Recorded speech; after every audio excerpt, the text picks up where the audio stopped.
Welcome back to BXTV, aka Back from Hell, and it's Raindrop, Raindog, Rain Drizzle, and my co-host, co-captain, Cole Conspirator, Uncle Juju.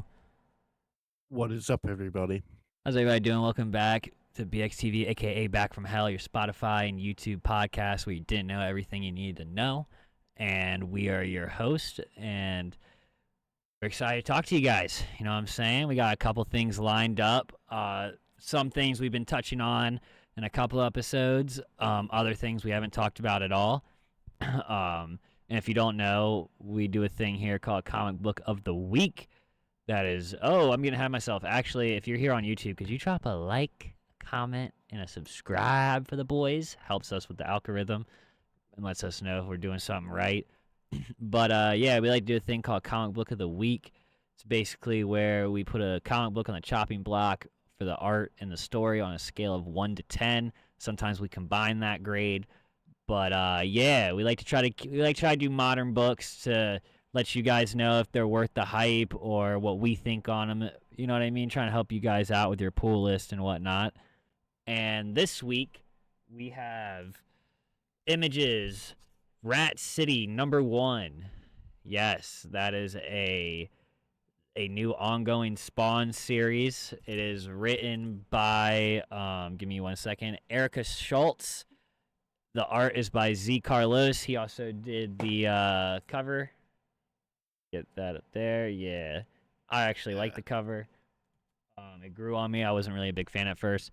And the colorists were FCO Plasikika. I can't say his name. Jerry David Ramos and Marcel Lozali. So I think they all did like different. I saw online they all did like somebody did like 1 through whatever, this, and then the next, and then that. But yeah, Z Carlos did all the art, and Erica Schultz is the writer. So I mean, if you have no idea what this is about, off rip, I'm gonna tell you this is basically like Spawn 2099. Like this is Spawn in the future somewhere in a different reality. And off rip, I fucking loved it. And fun fact, Todd, from my knowledge, didn't work on this. So that's pretty wild. And fun fact about Erica Schultz, she's worked on Moon Knight, Black, White, and Blood, and Deadliest Bouquet, whatever. And Z Carlos worked on Captain America and Strange Academy, Moon Knight. So they both have done some stuff. But yeah, Spawn Rat City #1. I don't know, man. I was iffy. I didn't even really know if I was going to add it to my pool list, and I have no regrets adding it. I really, really fucking liked it. Spoiler alert, I really fucking liked it. And I don't know, man. That was my first opinion. What about you? My first opinion was, holy shit, this is different. This is different from coming from the Spawn universe, and I was there for it. I honestly...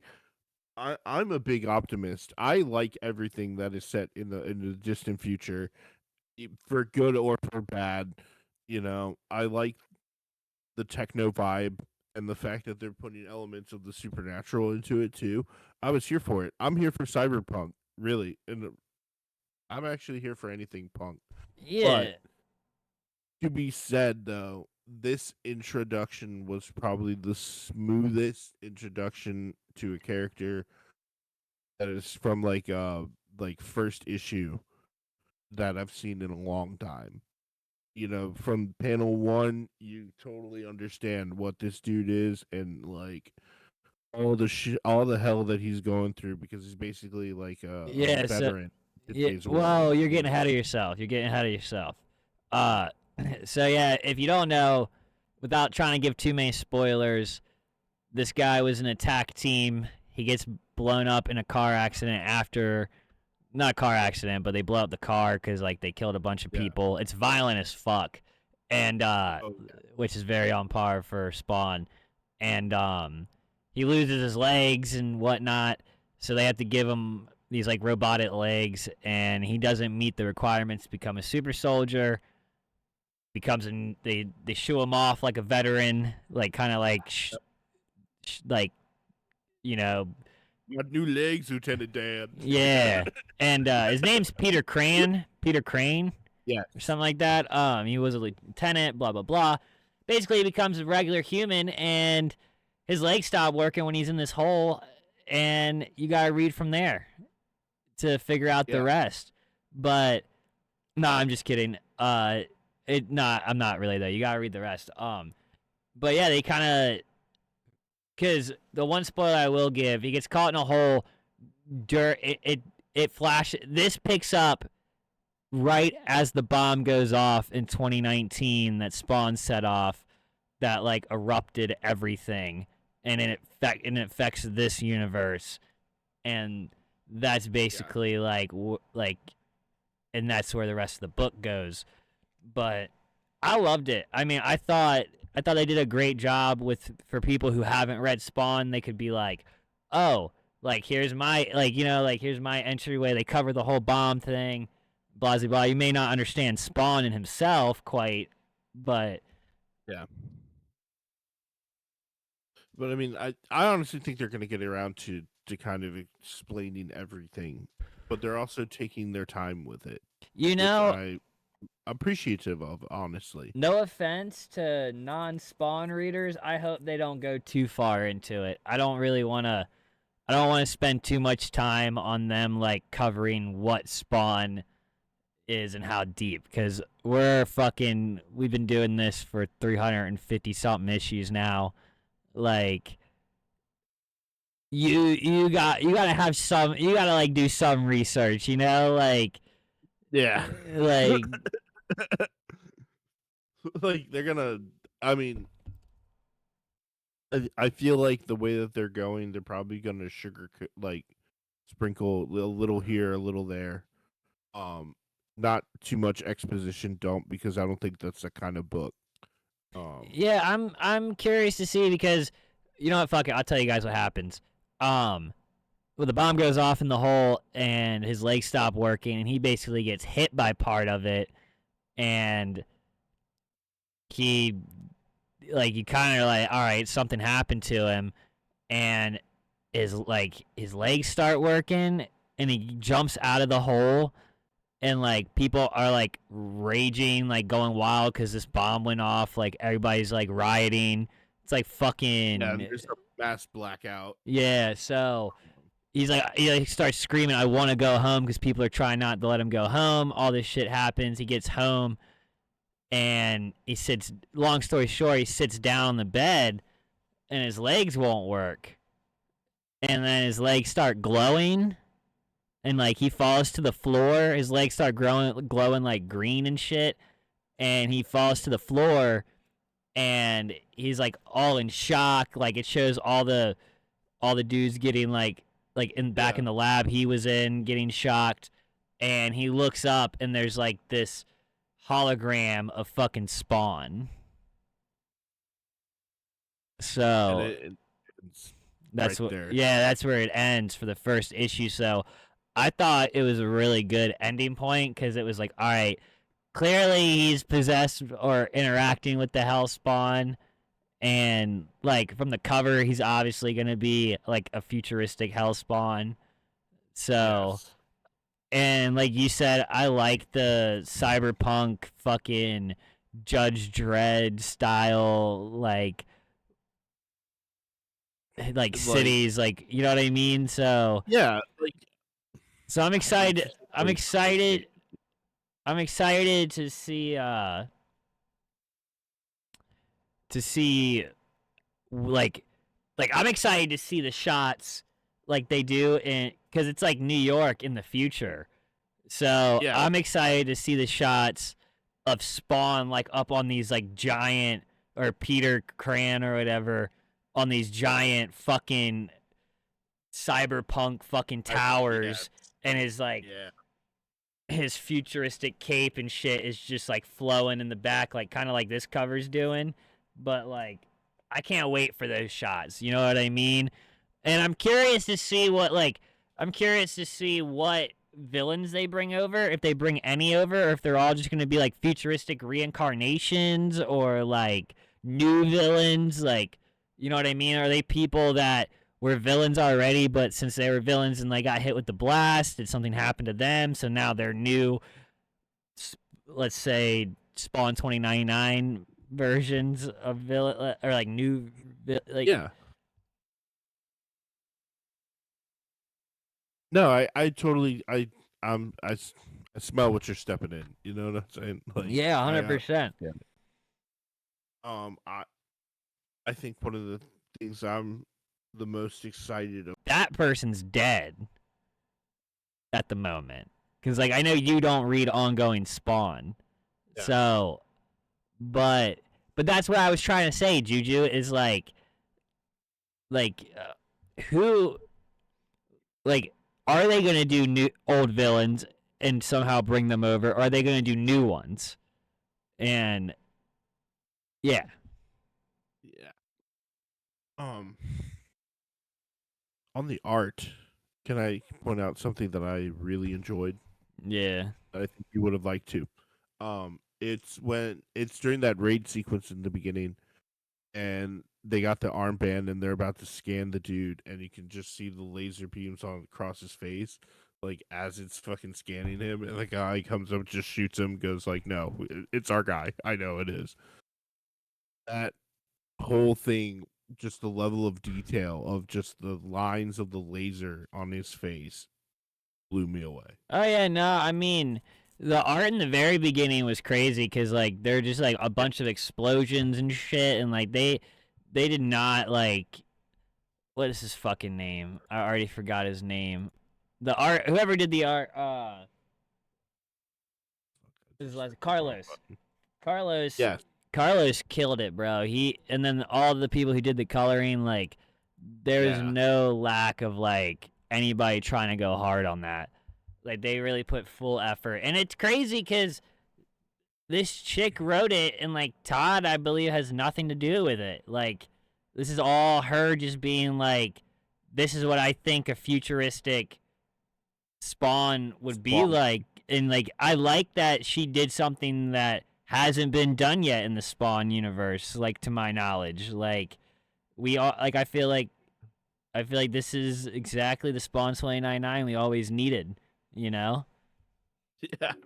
It's also funny how how you refer to it like that. Like it just encapsulates exactly what it is, you know? I mean, yeah, well that's what all the Marvel futuristic series are called. Like there's Hulk 2099, Punisher 2099, X-Men 2099, uh Yeah. Spider-Man 2099 obviously, Doom 2099, and they're all futuristic versions of those characters. So, yeah, no, I mean there's a reason I'm saying it, you know, like it's not like you know what I mean?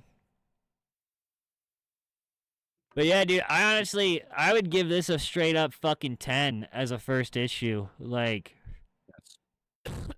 I think it hit all the bullets. Like you got the background, you got the process of what happened, and then the now, and you're left off like with a little bit of knowledge, but you're not you don't really know what's gonna happen from here on out. And like Yeah. me and Juju been saying, there's so many questions. Like, who are the villains gonna be? Like, what kind of hellspawn is this guy gonna be? Because Yeah. Gunslinger's more like Gunslinger, all them, they're all different.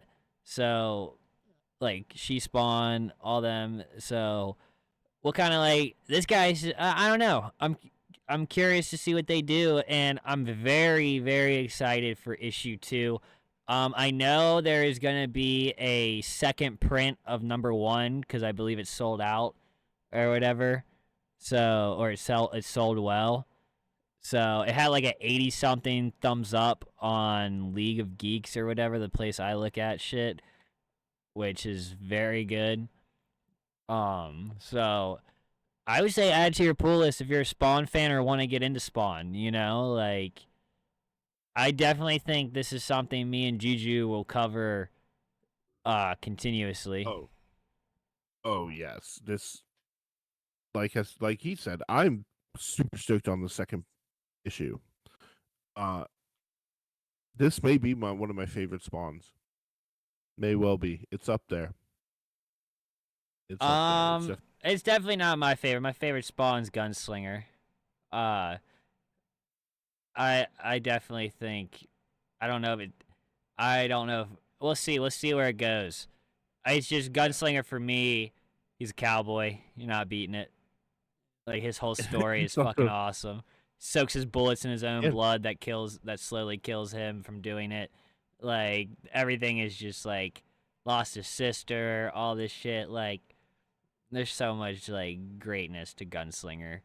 But we'll see. We'll see. I think this just is more up your alley because the cyberpunk universe.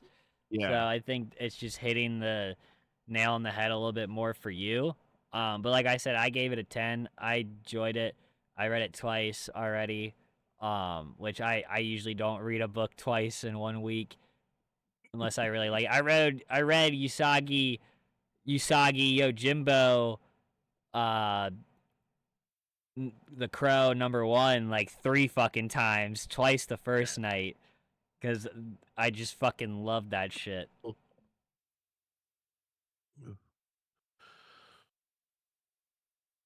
Sorry. And again, it's different. This was a breath of fresh air in my opinion, and so was Yusaki Jimbo when I read it as well. It was like this is different from what I'm used to in comic books, and I kind of like it. Welcome to stepping out of what you fucking have already read. Like, One small step for man. well, nah, bro, because, like, if you look at my pull list like, on the busy weeks where everything releases, there's shit from here, here, here, here. Like, you know what I mean? Like, I'm not one of those people, like, I'm not a big two person. I'm not like a straight Marvel, straight DC. Do I read more Yeah, of one or the other? Yeah, just because one of them produces more of it, and I'm just a fucking reader. Like, and I make content. Like, I don't want to miss out on a good piece of content. Also, a good read. You know what I mean? I want to experience it when everybody else does. Like, I yeah. don't want to miss out on the next greatest comic book. Like, Brady's got FOMO. I do, bro. Like, cause I missed out on so many good books in the past that came out. Some of them, came out when I was like 1 or 2 or 4. So Yeah, obviously, I wasn't gonna be fucking going to the comic book store like, give me this fucking Mirage Ninja Turtles that nobody orders yeah. here at 5 years old, where it's Ninja Turtles literally like splinters. Have you seen that? Did you see that panel I sent you? There's in the old Mirage versions of like the original Yes. Teenage Mutant Ninja Turtles, Splinter Mhm. is forced to eat a fucking rat. Like, Yeah. holy shit. But yeah, no, I do have FOMO, bro, and it sometimes hurts me. I'm not gonna lie. Like sometimes there's weeks where I spend more money on New Comic Book Day, and I'm not as hype as I was on the 2 book day, because sometimes the 2 book day is 2 books of like really good fucking storytelling and art, and other days Yeah. it's like, oh, I got fucking 6 books, but they're all like one-time reads. Like I don't ever like I'm never gonna pick them up again. Like, or they're just filling to be complete in the whole run type thing of something I love. And so, yeah, it does hurt sometimes. FOMO, don't let FOMO control your comic book buying. You know what you should let control your comic book buying? Your fucking, your good curiosity. Like buy what you like, but also like if you're curious about a book and it's not something hyped up, don't be afraid to buy it. You may buy something. You may end up being curious might lead you to your new favorite fucking universe or character or story. Because so many times I've been in the store and I'm like recently when I was looking for the book for next week to do on this show, I was like, what's like a #1 that comes out this week that I've never heard of? I was just like looking up every single one to be like, I'm curious, like I'm no, like I said, and I notice you ever since we started doing this, like you said with Spawn and Usagi, like you're slowly spreading your wings and busting out of your little cocoon and Oh yeah. being like, oh, I don't need just Hellboy and Sandman to read and X Oh Men, yeah, and it's like. also like that trap of being like, "Oh man, Sandman was the best comic book I ever read. Therefore, that is the best comic book I'll ever read." And like, yeah, I sometimes I make the comparison if it's something that I really like. And I'm like, Yeah. okay, yeah, that's like for instance, like if a certain art style or certain panel, like just the way that it's penciled in or whatever, it's like very reminiscent of that. I'll say it. Like, hey, it reminds me of like this one panel from Sandman, No, yeah, issue number one. which is totally cool. There's nothing wrong with Yeah, cause I'm not gonna lie to you. There will come a day, if it hasn't already came, like with Sandman or whatever, that may be your favorite comic of all time, and that may never change. But will you not enjoy a lot of books the rest of your way? No, you will, no, as long as you're open to it. But if you go into the mindset that this has to be better than Sandman, you're never gonna experience joy from reading comic books. Like, no, and every book. I mean, like look, all right, the Sabrina and Archie. Fucking hated that book. Hated it. I read it because like comic book of the week, and like it was a out of the box fucking pick. But I went into it with zero expectations and did not enjoy the product that they had. That's not me being overly judgmental. That's just the product being bad, or it's just not Like, for you. You know what I mean? Like, yeah. Archie and Sabrina actually may not be for you, Juju.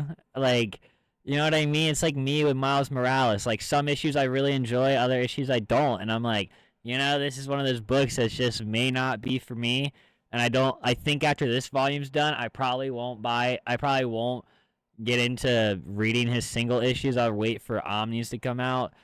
But yeah, no, right now I'm a completist with this volume, so I gotta buy all the fucking issues coming out.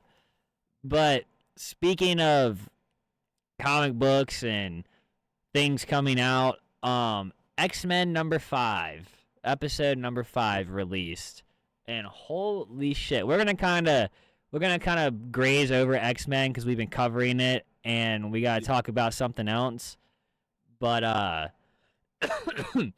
that episode was like how a Karen's wine ambient night goes. It's like it starts out like as a fucking grand old time in a party, and it ends up as just a fucking massacre. Like everybody's hurt on the way down. Like no matter if you come out alive, you're gonna come out with scratches and fucking wish it never happened. The other thing is, it could have probably. Oh no, I don't want to say that, but no, it is literally that, bro. Okay, to me, like the funny, ironic part is that the episode before it was a very like playful, the Jubilee. funny, it was half and half because it was Jubilee and then it was Life or Death with Rogue and Forge and that little demon owl, which is from the comic books. Funny enough. But yeah, no, it was definitely like this playful, funny episode. Yeah, and then it was like, haha. And this starts out beautiful.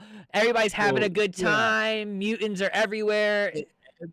And they're signing into the UN, and mutants are getting rights, and cats and dogs are living together. Magneto. There's and the coolest thing was there were so many cameos. They had so many different mutants like shown.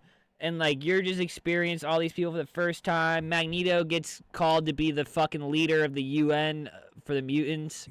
What was it? Nightcrawler shows up. Nightcrawler. Yeah, Nightcrawler shows up. He was so good in that fucking episode. Yes. And I loved him and Gambit together as, like, being friends. That was, like, all right. Fuck what I was saying last night about like the DC team up I want. That's the Marvel team up I want. I just want and Nightcrawler just fucking doing their shit. And I love how they have like that patois where like he's speaking like Louisiana, Cajun, and he's a German dude, and they just totally understand each other. Yeah, no, they're just boys. Because I mean, because he was in the original series. Yes, he was. But he came in at the tail end of the original. But yeah, so they have this giant ball and dance and all this shit, and fucking Madeline Pryor's nose starts bleeding. She goes outside, and fucking Cable shows up. And he's like, turn the music off. Turn the music off. And then shit goes to fucking hell, bro. Yeah. Like, bombs are going off. Sentinels are fucking... You find out that Cable's mom is Madeline Pryor because she says like, "I'm Well, sorry, Ma." you already know that. Well, you don't. Well, you don't, because you don't read comics. You don't. Juju, I'm sorry. Everybody who's into X-Men has already watched a YouTube video where somebody breaks down Cable is their son. Like, yeah. It was just you, bro. It was just you. I mean, like, hey, that was a cool plot twist. Like, no, it is. It is. Oh. But yeah, Cable tries to warn him. The shit, because like this gigantic ass cockroach looking fucking sentinel thing shows up and starts nuking everybody. Yeah, dude, this thing has like 4 fucking heads. It's just fucking going crazy. Is it Master Mold? I think so. But either it has all the other sentinels. Yeah. Either way, fucking Magneto starts like protecting all the mutants, and Leech is holding him so he can't like completely hold him. They end up getting fucking blasted. It looks like Magneto's dead, but I don't think he is, because in the comic book, spoiler alert, he's like dead for 2 years and he comes back stronger and evil than ever. So, and I saw that on Screenplay, whatever. I can't remember his YouTube, but shout out that guy. But damn, bro, so many mutants dead. So many, and then Gambit saving fucking Rogue. Oh, and that whole thing too, where they have that conversation where he's like, it's a deeper feeling than just being able to touch you, and she's like, well, I don't feel the same way. Basically, she put him in the friend zone for like a day. Well, I don't think it was really a friend zone. I think it was more of like, I can't feel, because she literally says, I can't feel your physical heartbeat. And like that, like, and that's why she was so in love with Magneto, because his electric charge protected him from her touch. So like, yeah, for the first, like, she can't actually feel anything on him. So it's like, she's like, how could I ever feel the same way? But then she tells Magneto she won't be his queen. So is that her denying Magneto because she actually realizes, like, hey, I do have feelings for Remy? Like, old boy Gambit, you know what I'm saying? Like, and then he goes and protects her, saves her life, and the coolest fucking scene of the whole show to me is when Gambit, he uses his power to charge the whole fucking Sentinel, because he's stabbed by it. The Sentinel stabs him, or whatever it is, and he's just like, and he fucking blows up everybody, and he's maybe dead. I can't tell. I have a feeling he's probably not dead. No, because it's animated X-Men and they always pull the fake out. Yeah. So, I mean, I don't know, bro. This shit was, like, emotional, though. Because before, because the episode title is called Remember It, and we knew that was a Gambit line, and then he fucking, before he blasts him with the charge connecting to his cut, he says, remember it. And fucking blows it to shit, bro. Like, Gambit, remember it. Yeah. Well, they pan in on it, he's just like, remember it. And it just fucking, it's gnarly, bro. You see the whole charge? And apparently, dude, episode 8 is going to be the real gut punch. And that's out of 10 episodes. We're halfway there now. So episode 8 is apparently, they're saying online, the writers or whatever, saying episode 8 is going to be the one that we're like, fuck. I don't want to see any more childhood heroes fucked up. Like, bro, I'm kind here of for it. Let's be real. I was gonna say I'm here for it because it brings in new X-Men and brings in more mutants. Like, it gives more opportunity for other people to shine. but there is a few people I would like to see not die. So if you, Yeah. I don't know. We'll see what happens. Um, Great episode though. I think everybody should be checking out X-Men the animated series, especially if you're into just like animated fights and stuff like that. If you're like one of those people who just likes anything animated and like just good action, I think they did such a good job keeping the original style but also making it like modern, like with like the animation. And also, like, god damn, that fucking fight scene with fucking Gambit and the Sentinels when he uses the rod. Oh yeah, dude. Oh nah. Fucking Dyson and Dyson. You know which one I thought was like crazy was when Magneto was using the train to just keep fucking hitting. Yes, yes. He just kept fucking whipping that guy with the Well, fucking no, train. I mean he was whipping it, but he was like just hitting it like straight fucking on, like, dude. Yeah, no, it was brutal, man. It was a brutal fucking episode. But it was really good. It was really fucking good. Speaking of really fucking good shows that are coming out, well, actually, the whole thing is fucking out right now. Is Fallout on Amazon Oh Prime, my my god. dudes. Holy Oh my shit. god. It's so fucking good, First, dude. makes me want to actually go and play the game, which I think a good video game adaptation should make you want to do. Oh yeah, dude. And I mean, it has stars like Ella Purnell, Aaron Moten, and Walt Goggins. I think this is Walton Goggins' best role, other than Hateful Eight and Righteous Gemstones. Like, I think Walter Goggins as the Ghoul is so fucking good, bro. Like, I'm only on episode 5, sadly, but holy, I don't want to I don't want to finish it too quickly. I don't want to because I know season 2 won't be out for at least another year or two. So Yeah. And wait, holy shit! The production quality on that show is oh yeah, astounding. no, like everything is badass, dude. Like, he said on an interview his makeup for the Ghoul is like hours on end. Like he's in the chair for hours. He's in the chair for hours. But yeah, if you don't know what Fallout is, it's based off of a award-winning video game that has came out with multiple video games. You're surviving in the wasteland, and there's basically a bunch of people. A bomb went off, or right? No. All right, think about it like this: if the Russians had actually gone to war with the United States in the 1950s, because that's an important. Well, yeah, but so real quick, the easy synopsis of the show is in a future post-apocalyptic, yeah, Los Angeles brought by a nuclear decimation. Citizens must live in underground bunkers to protect themselves from radiation, mutants, and bandits. Because basically, if you weren't rich enough, you didn't get to live in a Fallout vault and a Fallout shelter, and everybody up top got like radiated poison, whatever, or some people managed to not, and it's fucking wild. Like it's like Cyberpunk meets the desert type shit.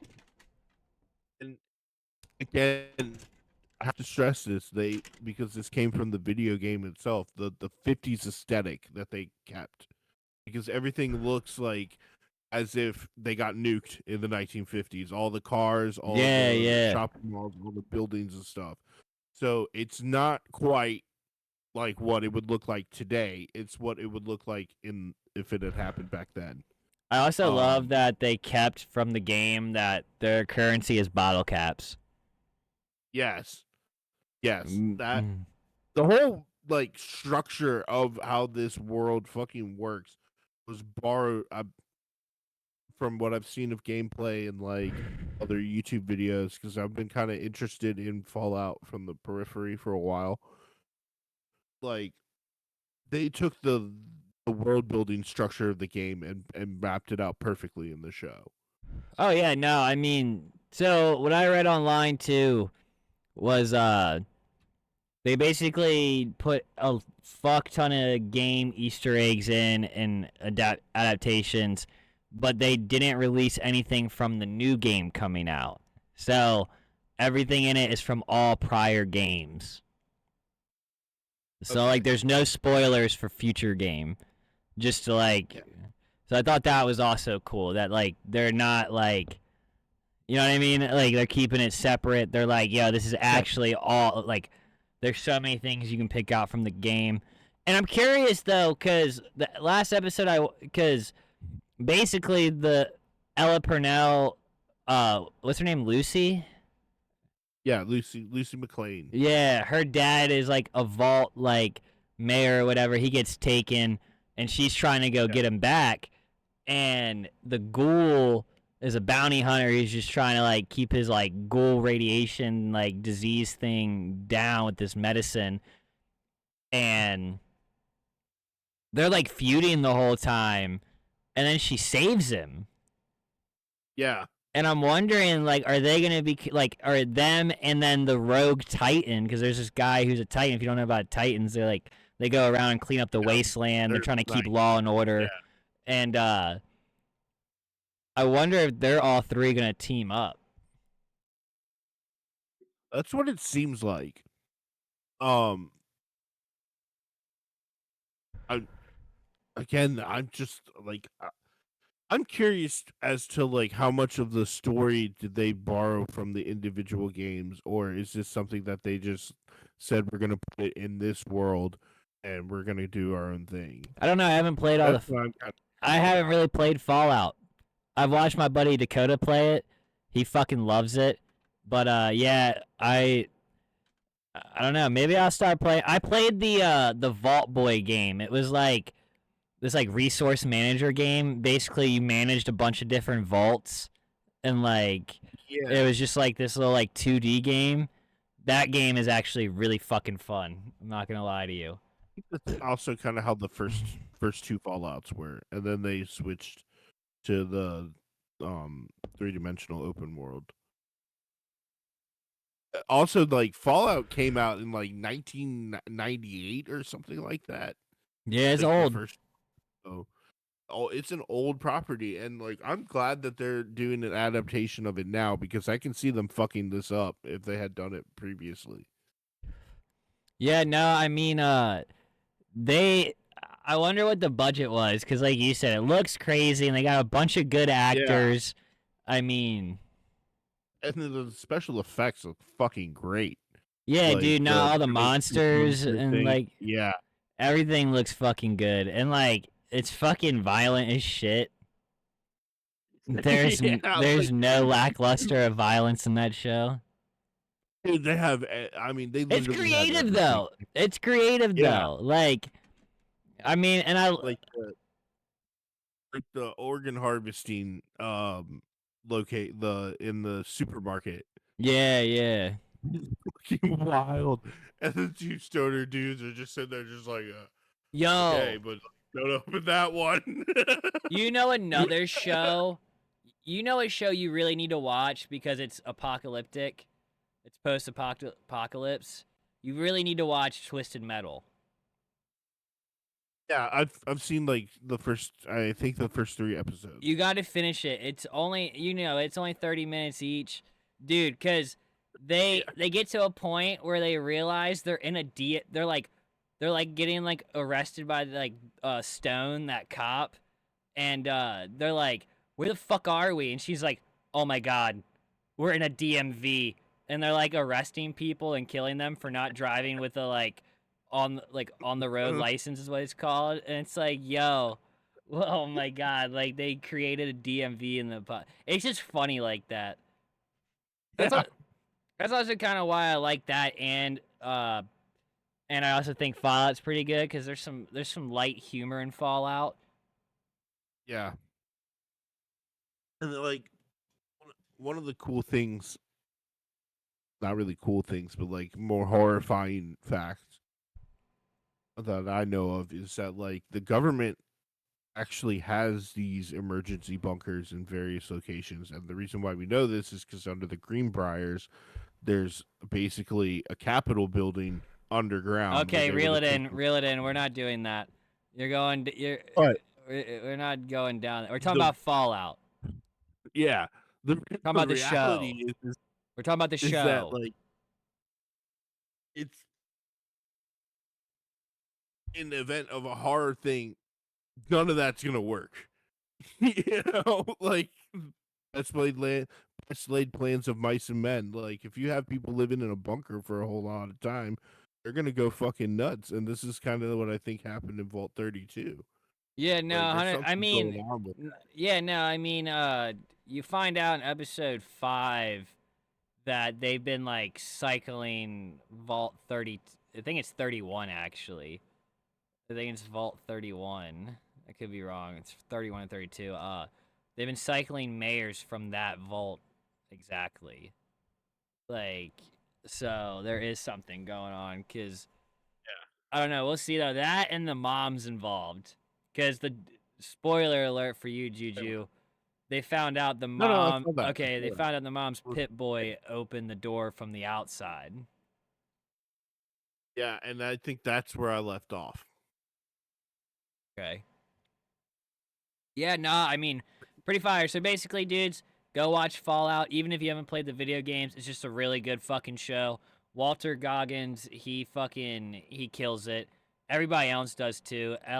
Ella grew on me. I wasn't really a big fan of Lucy at first, but after she gets her finger cut off and bosses the fuck Yeah, up, I'm like, all right, all right.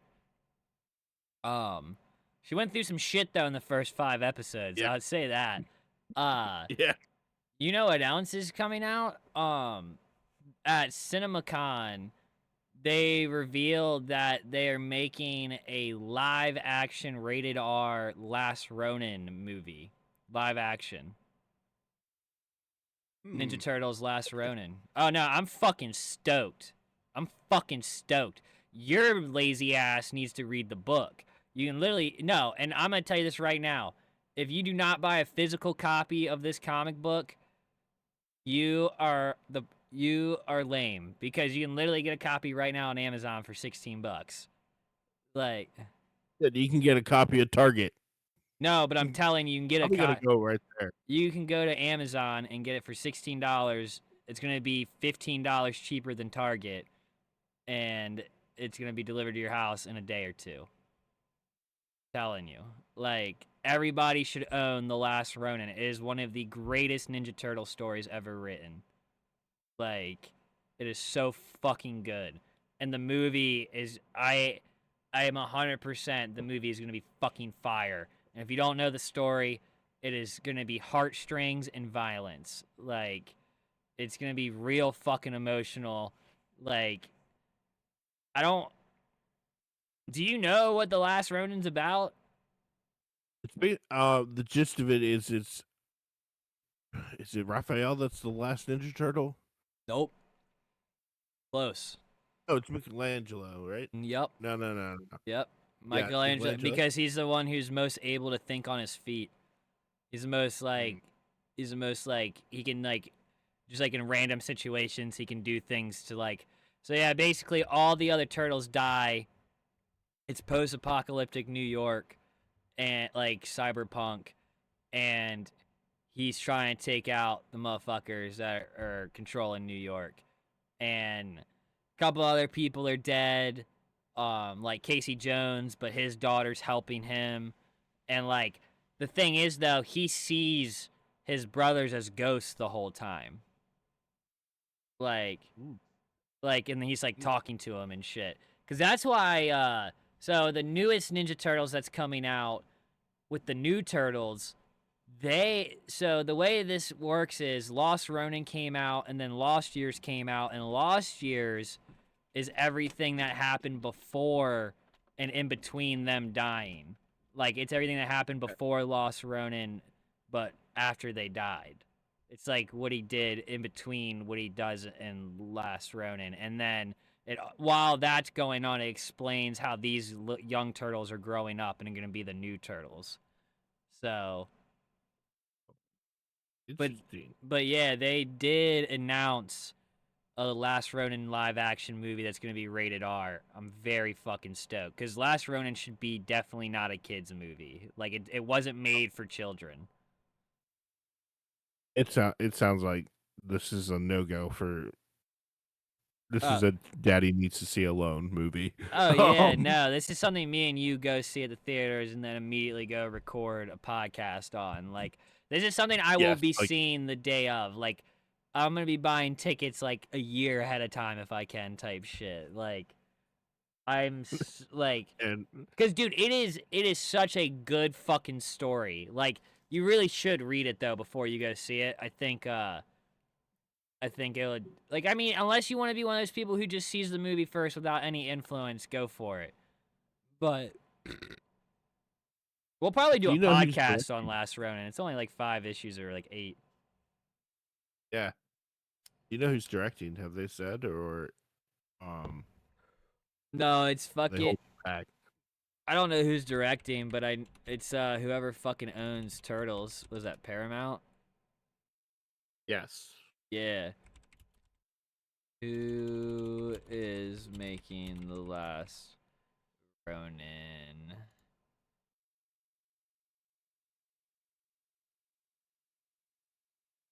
Okay. Paramount is Okay, actually, they did.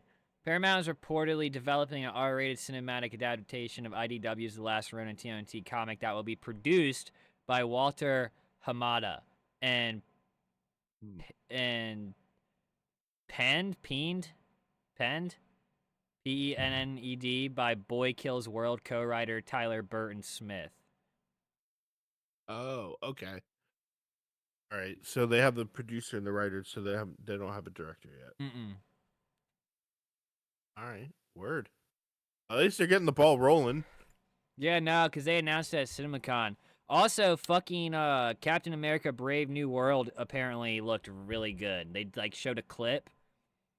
I haven't seen it on the internet yet, but they showed a clip at CinemaCon, and apparently, like, it looked really good. Which people were like worried, and I was worried because Yeah. Kevin Feige or whatever his name is, the guy who Kevin owned, Feige. Yeah. he said Hmm. you're about to see Harrison Ford like you've never seen him before, which he's fucking General Thunderbolt. So Red Hulk, I have a feeling he's hinting to like we're gonna see him as Red Hulk.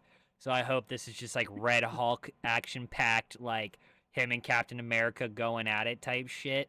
Like fucking love Red Hulk, dude. I need him on the big screen, and I think Harrison Ford as like a pissy asshole fucking Hulk would be so good. So basically himself. Yeah, dude. Like, No acting required, man. Like, I mean, dude, how sick is it though that Harrison Ford is about to be like one of the most badass fucking variations of Hulk? and at his age. That's what I. Well, General Thunderbolt's older. He's an older Yeah. dude. He's like. So I don't want to spoil anything for anybody who's gonna read, but like he's like, if I'm correct, he's like 60s. You know what I'm saying? Like he's like an older guy. Yeah. So, but yeah, dude, no, I was hyped. That, and apparently there's gonna be so much Deadpool Wolverine movie memorabilia at the theaters. So make sure you save up all your pennies for when it comes out, because the picture I saw, there's 2 head buckets.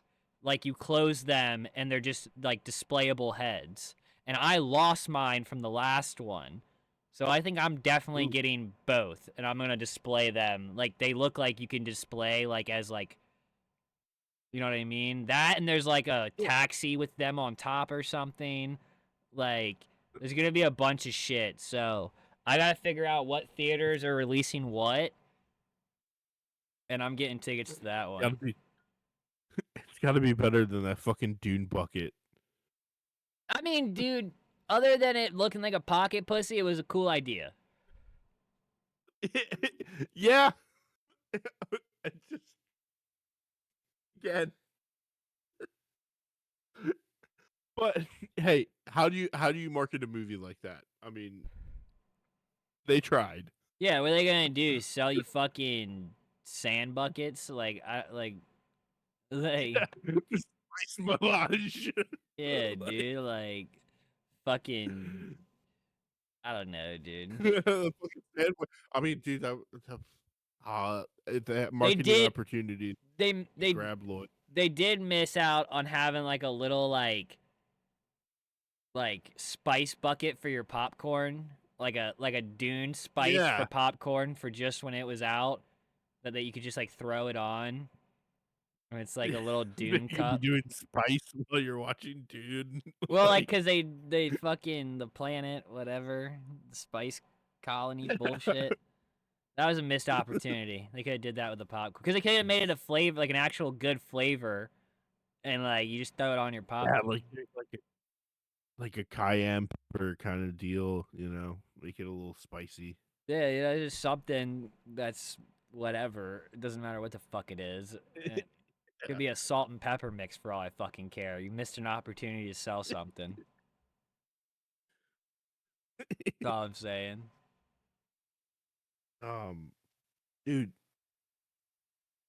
have you seen any of the last Tremors?